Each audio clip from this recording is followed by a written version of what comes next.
शिक्षा व्यवस्था की जहां तक बात होती है, इंफ्रास्ट्रक्चर डेवलपमेंट की बात होती है, तो अभी बिहार जो है वो तेजी से आगे बढ़ रहा है। और अभी जो बिहार का चुनाव हुआ था तो हमने देखा था कई ऐसे वादे किए गए, चाहे राज्य सरकार हो या केंद्र सरकार। तो डबल इंजन की सरकार ने जो वादे किए हैं उस हिसाब से, सारे दृष्टिकोण से क्या काम उस हिसाब से हो रहा है? शिक्षा का क्षेत्र हो, इंफ्रास्ट्रक्चर हो और सड़कें हों, इस पर देखिए, पिछले 20 वर्षों में इंफ्रास्ट्रक्चर के ऊपर माननीय नीतीश कुमार जी ने बहुत अच्छे तरीके से बिहार में काम किया और सम्राट जी उसमें और गति देकर उसको आगे बढ़ाने का काम कर रहे हैं। जो हम लोगों का वादा था चुनाव के समय कि हम हर प्रखंड में डिग्री कॉलेज खोलेंगे। हमारी बेटियां +2 तो कर जा रही है, आज हर पंचायत के अंदर +2 विद्यालय खुल गया। वो +2 तो कर जा रही है, लेकिन ग्रेजुएशन करने में उनको कठिनाई का सामना करना पड़ता है। इसी को देखते हुए हम लोगों ने पिछले चुनाव में माननीय नीतीश जी के नेतृत्व में ये वादा किया था कि हर प्रखंड में हम लोग डिग्री कॉलेज खोलेंगे, ताकि हमारे बच्चे +2 के बाद आसानी से ग्रेजुएशन कर सके, वे ग्रेजुएट हो सके।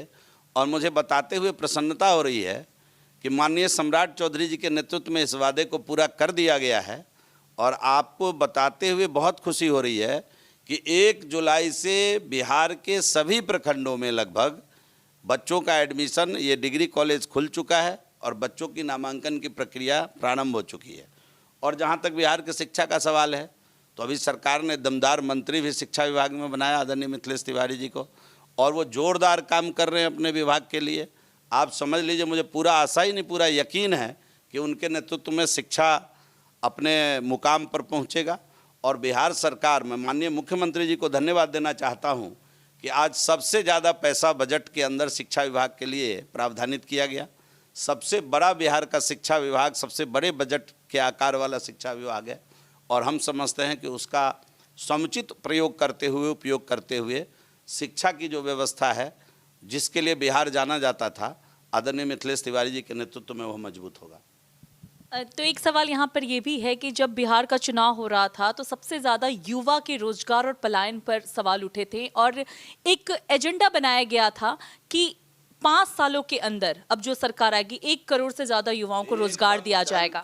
डंके की चोट पर ये बात कह रहा हूँ कि एनडीए की सरकार ने जो कमिटमेंट किया है बिहार के साथ 1 करोड़ रोजगार सृजन का, वो 1 करोड़ रोजगार सृजन करके ही अगले चुनाव में जाएंगे। ये बात भी आप लिख कर रख लीजिए। चलिए, बहुत बहुत धन्यवाद सर, आप हमारे साथ जुड़े। तो अभी आपने जीवेश मिश्रा जी को सुना, इनके बोलने के तरीके और बेबाकी अंदाज से इतना तो आप समझ गए होंगे कि अपने कार्य को लेकर के ये बहुत ज़्यादा ही कहते हैं उसको कि ललायित रहते हैं, क्योंकि हमने इनसे सवाल नहीं किया पर इन्होंने उसको बताना बहुत बेहतरीन समझा कि किस हिसाब से एनडीए के सरकार में काम हो रहा है। इंफ्रास्ट्रक्चर हो, शिक्षा विभाग हो, स्वास्थ्य विभाग हो, सभी पर इन्होंने बारीकियों से अपनी बातें रखी, सरकार की योजनाओं पर अपनी विचारधारा रखी। साथ ही अभी जो पूरे देश में ज्वलंत मुद्दे हैं, जिसमें राम अयोध्या मंदिर से लेकर के भरत भूषण तिवारी तक का मैटर, उस पर भी अपनी प्रतिक्रिया व्यक्त की। कैमरामैन संतोष के साथ अपराजिता सिंह, TNP न्यूज़, दिल्ली।